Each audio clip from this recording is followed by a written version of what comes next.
been over 8 years since Lehman Brothers went bankrupt. But the financial crisis still continues to cast a long shadow over all of our lives.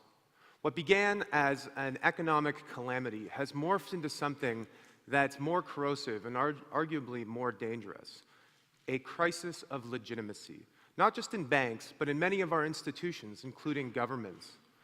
We're feeling now that globalization, capitalism, even democracy are in retreat, while populism, nativism, protectionism are on the rise. And really, who's to blame the people who support these kinds of ideologies? Europe has lost an entire generation to economic stagnation. Social and economic inequality is at the highest level it's been since the Great Depression. In October, this month, Spain's youth unemployment rate is at 45%, 8 years after the crisis. Now, there's no silver bullet to fix the many problems that ail society. But why not start with where it all began? We have an opportunity, arguably once in a generation opportunity, to reinvent financial services for a new era of trust and legitimacy. Now, the leaders of the industry today, many of the banks and others, have a choice to make. They can either do it themselves or have it done to them. Because we are entering a new era of technology. You've heard the expression, software is eating the world. Well, software is finally eating Wall Street. And the technology likely to have the greatest impact on the world of financial services for the next 20 years has arrived. But it's not big data, the cloud, robo-advisors, collaborative finance, or new entrants like Tencent and Apple Pay. It's actually the technology behind cryptocurrencies like Bitcoin, and it's called the blockchain.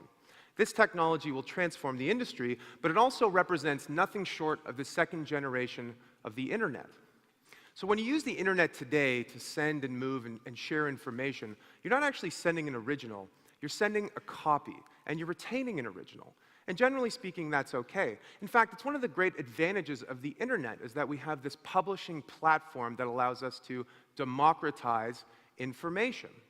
Except when it comes to things that have value, like, say, money, sending a copy is a bad idea. If I give you $20 in payment for something, it's really important that you know you have it and I don't still have it. Because if I could send the same $20 to every single person in this room, the $20 becomes worthless. So it turns out it's great to have a printing press for information, but it's not so great to have a printing press for money. And this is a problem that cryptographers and technologists have been trying to resolve for years. How do you prevent this digital trail of breadcrumbs from accumulating every time you move information? Turns out it's difficult. And as a result, we rely on middlemen, intermediaries, to perform a whole bunch of important roles in business and society. And these intermediaries would be well known to many of you: banks, but also governments and big technology firms. And these intermediaries perform essential roles. They establish the identity of parties in a transaction. They create trust. They perform what's called the business logic, the clearing and the settling, and they keep records that can be validated by the counterparties in the transaction, by auditors, regulators, and other stakeholders. And they do an okay job, but they have some very serious limitations. The first is that they're all centralized. Anything centralized is vulnerable to hacking or to attack or to failure. This happens in the financial service industry as well as other industries. They slow things down. The settlement times for all sorts of transactions can last into the days or the weeks. To send money overseas from one country to another can take 5 to 7 days. They're also costly. To make that same transaction can sometimes cost 8 to 10%. Another big issue is that they exclude big parts of the population. There are 2.5 billion people in the world who don't have access to any form of financial services. They're part of the world's unbanked who don't really benefit at all from globalization and internationalism because they're trapped and they're not upwardly mobile. They capture data about us, which prevents us from using it to organize our affairs, but also could potentially undermine our privacy. So you can argue in some that intermediaries capture an asymmetric benefit from the digital age, and banks are certainly no exception. So what if the internet was entering a second era, from an internet of information to an internet of value? Well, right around the same time that Lehman Brothers went bankrupt, November of 2008, an anonymous person or group of persons named Satoshi Nakamoto outlined a new thing called the Bitcoin protocol, a way for people to do transactions and move money peer-to-peer online without an intermediary to establish trust. And the interesting thing about Bitcoin was that it worked. And it worked so well that it set off a spark that's traveled like wildfire and captured the imagination of people in many different industries, not just in financial services, but in music, in film, in supply chain management, and other areas. Underpinning Bitcoin is this revolutionary technology called the blockchain, a vast global distributed database, a single source of truth that doesn't run on one computer, it runs on all computers. And it's not accessible to a few, but it's accessible to all. Where not just information, but potentially anything of value, Bitcoin, to be sure, but also money, financial assets, intellectual property, carbon credits, energy, even votes in an election can be moved, stored, and managed securely and privately, and where trust is not established by a third party, but rather through mass collaboration, cryptography, and clever code. And it turns out that Bitcoin is just the start. Ethereum is a relatively new blockchain platform that's pioneered a technology called smart contracts, which is basically what it sounds like, software that mimics the logic of a contract with guaranteed execution, enforcement, and payments without relying on banks, escrow agents, lawyers, courts, and the other intermediaries that add friction and cost to contracting. If you think about what impact this could have in financial services, it's nothing short of profound. Every single asset, basically, is a contract. It's a piece of paper that gives you a promissory note entitling you to something, a dividend payment, a coupon, equity in a company, etc. The Linux Foundation, no stranger to massive open source projects, has also gotten on board, launching the Hyperledger project, which now counts amongst its members thousands of technologists and hundreds of companies. So this technology has the ability to create a more prosperous world. And in our book, Blockchain Revolution, we outline how that might work. And the opportunities here are significant. Everything from enabling creators of content, like musicians and journalists and filmmakers, to get fairly compensated for the value that they create, to improving on the land titling that exists in the developing world. 70% of people in the developing world who think they own property actually have a very flaky title to that property. What that means is that when push comes to shove, there might be a duplicate claim, there might be a missing record, or there might be a lack of enforcement that prevents them from using that as a source of income, as a way to access credit, to pay for education, to start a business. So there are some very interesting applications. I'd like to discuss financial services, though, with you today. So the financial services industry can be a complicated thing to understand. It is one of the world's most important industries. It is the linchpin of our modern economic system. Its leaders are known as masters of the universe. But when you really drill down, it actually performs 8 essential functions in business and society. Everything from enabling people to get access to a mortgage, to allowing businesses and individuals to move money around the world, to insuring against catastrophic risk, to enabling companies to access growth capital to start their business, something familiar to all of you, I'm sure. What about accounting? Silence. Who gives a TED Talk on accounting, honestly? It's like, bring out the guy who talks about flying cars. But there's a real opportunity here to fix accounting, because accounting's basically broken, and there are 4 big problems with it. The first one is that it assumes that managers will always do the right thing. Big mistake. Enron, Tyco, Toshiba, WorldCom, the financial crisis. This is a dangerous assumption to have when you're starting out. The second issue is human error.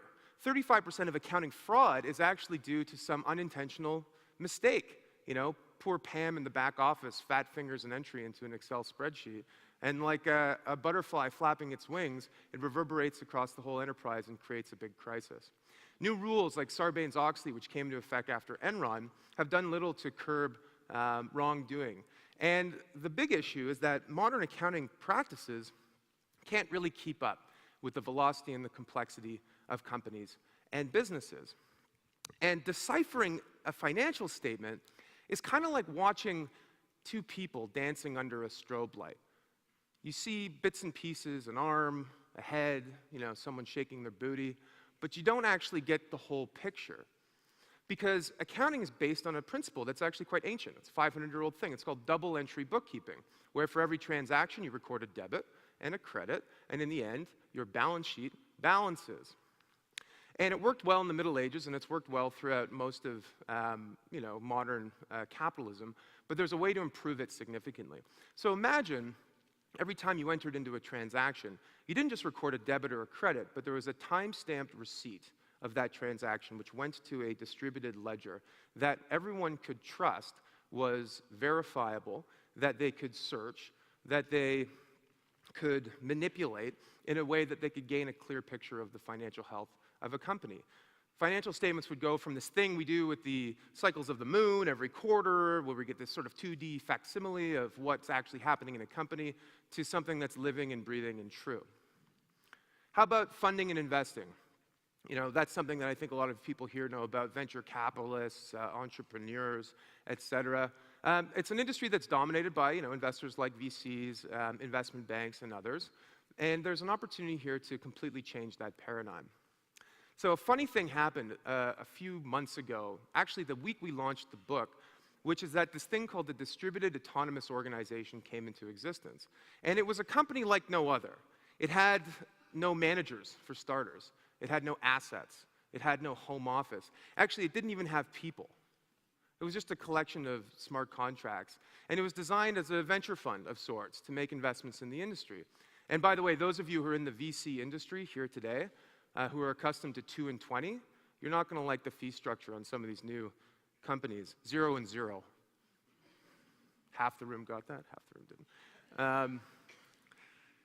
So the fascinating thing about this company, more interesting than everything I just explained, was that in 6 weeks it raised $165 million from tens of thousands of investors all around the world. So what does it mean when you're an entrepreneur and the cost of doing business can drop significantly, not least of which is the cost of capital, of raising money? But it turns out that we could be at the halcyon days of entrepreneurship here, where little companies could have all the capabilities of big companies without the legacy issues, like bureaucracy and culture. The mood in Silicon Valley belies a more troubling statistic, which is that entrepreneurship and innovation, well, not innovation, entrepreneurship is actually declining. In the 1980s, 9% of people under the age of 30 had equity in a private company. Today, it's 3%. So this could help to jumpstart entrepreneurship in a meaningful way. And since barriers are lowering in industries, there's an opportunity for people, anybody, to challenge the banks in all of their core areas. The thing about financial crises is they can breed political crises, crises of legitimacy. And I think we're facing that right now. People question whether or not politicians are actually acting in their best interest. And it's led to the rise of populists all over the developed world. Now, populism is seductive, but it rarely works.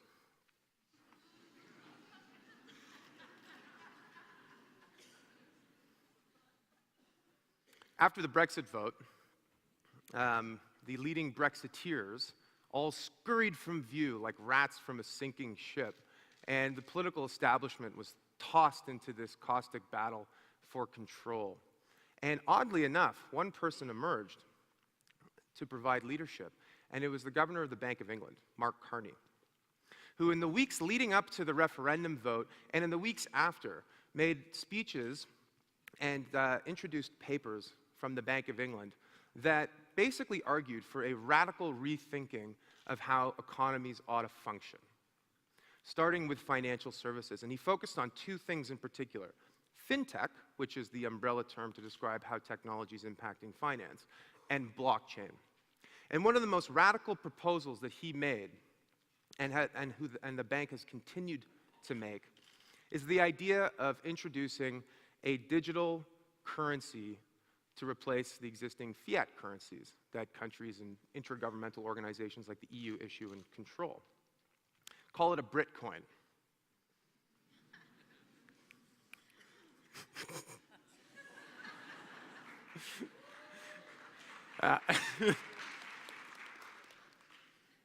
That's my dad joke for the day. All right. The advantages of doing this are actually quite obvious. We have a financial messaging system. You go to Starbucks, you tap your card on the card reader, and you feel like there's a transaction happening peer-to-peer from you to the merchant. Or you buy a share and you see it show up in your brokerage account.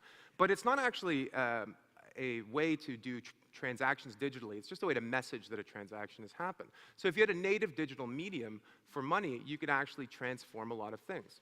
And you could create a lot of benefits. The first one is speed, cost, and efficiency.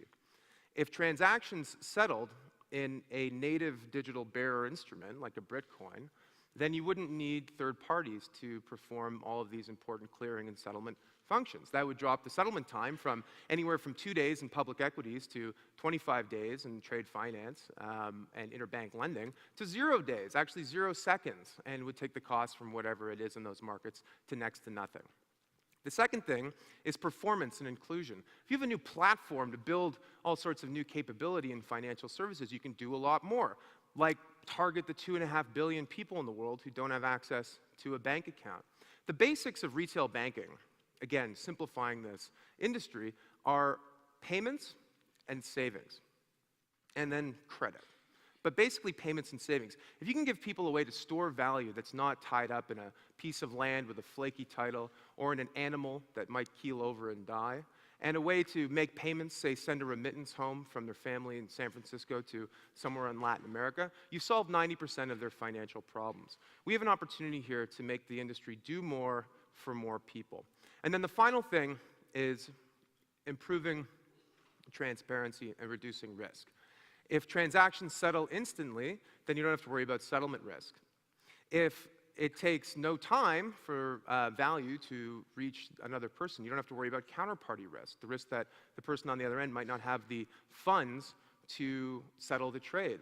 And in aggregate, all of these risks together reduces systemic risk, the risk that too much risk gets concentrated in one part of the system, and that can create problems overall. But ultimately, improving transparency will improve accountability and hold those in power accountable for their actions. So, to paraphrase the Beatles, all you need is trust. But what is trust?